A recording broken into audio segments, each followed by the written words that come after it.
and welcome back to the Colour Cave, where we like to play with art stuff. My name is Jem, and you may remember a while ago in some happy mail I received this from an anonymous Amazon fairy. To this day they are still anonymous. If you want to own up, it's not too late. And in this third and final video in the Gouache coffee series, I really wanted to try and paint something onto a canvas, and rather than just having a blank canvas and painting a random artwork, I thought it would be really fun to try and recreate this page from Enchanted Forest by Johanna Basford.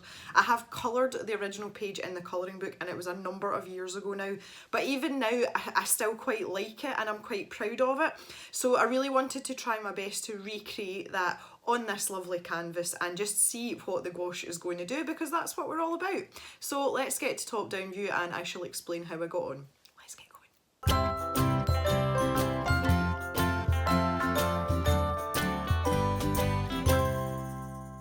Okay, so here is the original image that I coloured. Obviously I'm going to use this as my reference image and I'm going to try and match up the colours as best I can. So wish me luck, because my gouache mixing skills aren't quite there yet, but this is going to be a good exercise nonetheless. Starting with this neutral grey gouache, I wanted to tackle the background first. In the colouring page I had used soft pastels because I wanted a kind of mottled effect, so I was trying to recreate this here with the gouache, and you can see I'd used a rag there to sort of dab at the paint while it was still damp to try and get that sort of uneven effect. The first panic was obviously when I was painting it on. You can see it's really dark, and that sort of momentarily made me go ooh. But I had to remember that gouache can dry lighter, or it does dry a slightly different shade to what you put it down, so I calmed myself down. This is probably the only piece of this artwork that I'm not happy with, because I think I got a little bit too over enthusiastic with my dabbing and the background is just too uneven. The good thing about it is I can actually go back and fix this and make it a bit more even. Whether I do that or not is an entirely different matter, but at least I have the option there and I don't have the feeling that kind of everything is lost, if you know what I mean. I did a bit of a schoolboy error. I ran out of grey as well, so then I had to try and mix and match to what I'd already done. And I say it all the time as well, and I just can't take my own advice. Guys, make sure you mix enough paint. I think I was just getting a bit carried away with myself because I was quite excited about this. I did, however, successfully manage to mix a similar shade, and you can see once it dries, it's kind of difficult to see where I used the first and the second batch of paint. So it was just a bit unfortunate. I had to kind of wait and see how this was going to turn out. Again, not being used to painting on canvases full stop, let alone with a strange paint. So it was a bit of a learning experience, and I just think that the effect is just a little bit too severe. I also did round the edges once it was dry because they are exposed and you can see part of the print all around the sides of the canvas, so I thought that was quite important to do, Moving on to the next stage, this is like the next day, and I realised that I missed about a gajillion bits, and I didn't actually realise it was that bad. I thought I'd maybe missed one or two, but I missed loads, so I tidied them up first and let them dry.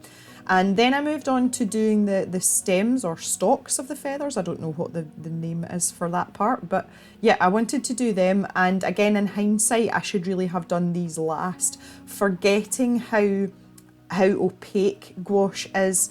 When I was colouring the rest of the feathers round about these stalks, there's a lot of places where I ended up going over the black and it's kind of gone that sort of milky, misty way. So again, I should really go back probably now and just fill in these sort of dark areas, and this is just straight black out the tube. There's nothing fancy here. In the colouring page I did use a black fine liner for this, so again, it's just keeping things simple, but it just really helped some of the colours to pop out as well, I feel, and it was just a nice touch. So that was something that I really wanted to keep from the original colouring page. So it was a little bit fiddly, and I'm down to a number 1 round here. For the background I switched between a 6 and a 10 round. Yeah, I used the 6 for in between all the sort of frillier bits, and then the larger brush to cover as much area as possible. For the rest of the painting from here on in, I used that number 1 round, and it's just a Winsor Newton Cotman brush.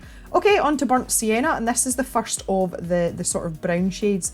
And what I found when I was doing these colours was you can see it in the palette there, I had some straight gouache just sort of splurged in.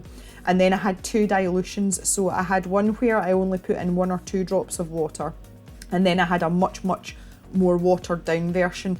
So that was quite good for doing things like gradients. You know, I could use the concentrated stuff to start an edge, and then using the more diluted one, I could then blend it out to give a much softer feel to it. And that was one of my absolute favourite things about doing this canvas. And you can see in the top right corner there, using the burnt sienna, I've managed to get quite a nice effect, and that was like my first go.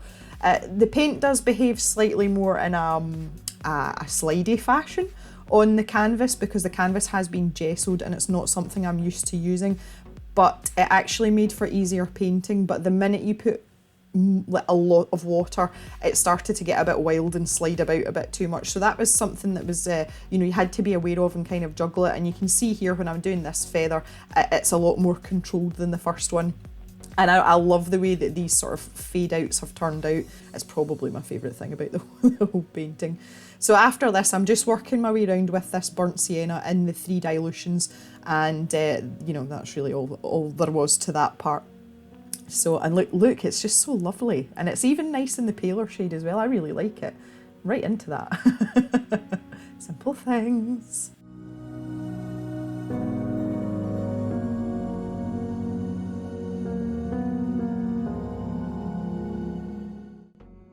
So here I've moved on to kind of like a putty shade, and I got this by mixing a little bit of the neutral grey with quite a lot of white, and then adding in a tiny bit of that burnt sienna that was already there. I did mix some other colours there, but I'll talk about them as I go along. And it's not quite the shade that I used in the book. That was a Prismacolor Putty Beige, if anyone is interested. But it was close enough, and it was similar, and with it being quite a pale colour, it's not something that I was expecting to stand out anyway, so I was quite happy to go ahead with that. After that, I've shifted into this darker brown, which I do believe is the Van Dyke brown, and I mixed it with a little bit of black, and that gave me that sort of chocolate brown shade. So at this point now, I'm just jumping between the 3. There we go, that's it in all its glory there. And I was just filling in the rest of the sort of pattern parts of the feathers between the burnt sienna, the Van Dyke brown, and that sort of lovely putty colour.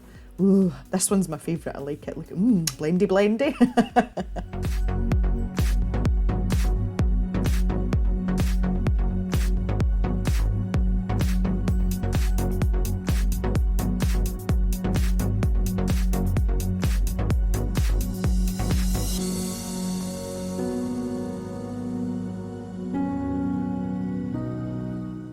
After this, I moved on to the sort of slightly, I don't know what colour you want to call it, it's like a pinky reddy colour. That was great fun mixing that, and I put so many colours in it, I couldn't even tell you what it was anymore. I started off with the Rose Tyrian, I think that's how you pronounce it, and I kind of added a little bit of brown to it, and then added a wee bit of white, and that's what I came out with, and it's really close to the pencil colour I used. And this was kind of, I wanted to add a bit more interest to the muted feathers, but I didn't want it to take over the entire picture, so that was why I just picked one to use that as the main colour for, and in the rest of the places it's just little accents. While I was doing this, I realised that this particular feather I had just completely missed out for some reason. I hadn't really done any of it.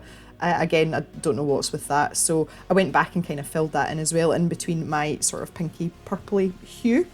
And there we go, now we're on to the fun part, and this is the part I was really looking forward to, was using all these bright colours. So I was really glad to have the primary colours for this part, and I did a bit of mixing, and you can see there I've got a kind of sort of paler pink and a paler lilac-y colour, as well as a lighter blue, and I've stuck the Prussian blue there as well.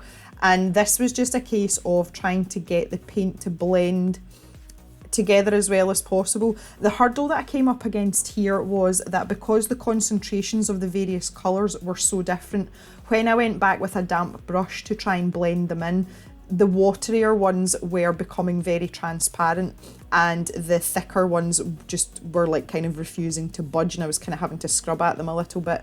So I think from that respect, I don't really know how I would get around that other than trying to match the dilutions of every colour you know, so that they were all of the same consistency. I do think that would take a bit of work and probably not something that I would be skilled enough to achieve without wasting a lot of paint at this point. But that's just something that I found as I went along. You know, I discovered that and on this journey. But this was by far the best fun. See, just squishing all these really bright colours together, and the fact that they're all side by side is something I really love, because I love seeing like an array of pretty colours all together. So that was something that just, I don't know, it just kept that sort of fun factor for me. And I did really enjoy this, you know, with it being the last part as well. I could see it coming together. So I was just kind of like, wee, we're having a good time. Well, let's just whack this down here. I did try and follow the colours the way I'd put them in the colouring page. And I think for the most part, I have managed it. So yeah, but you know, I was like, artistic license, it's okay if it's a little bit different. But definitely very therapeutic, very relaxing, especially see the yellow into the orange. Just so satisfying to blend those two colours together. Oh, goodness me. Honestly, I do get excited about these things, I can't help it. And this is the last one. I was like, oh, I'm on the last one. Let's just see what this looks like. So I found out a lot. I really enjoyed myself, and I was reasonably satisfied with it as a whole, apart from this background, which I might go back and fix yet. So here you are. Here is the finished object. I would love to hear your thoughts on this or any tips that might help. And thank you so much for joining me, guys. Here's some more videos if you want to check out anything else. And we'll see you next time back in the cave. Bye for now, everyone.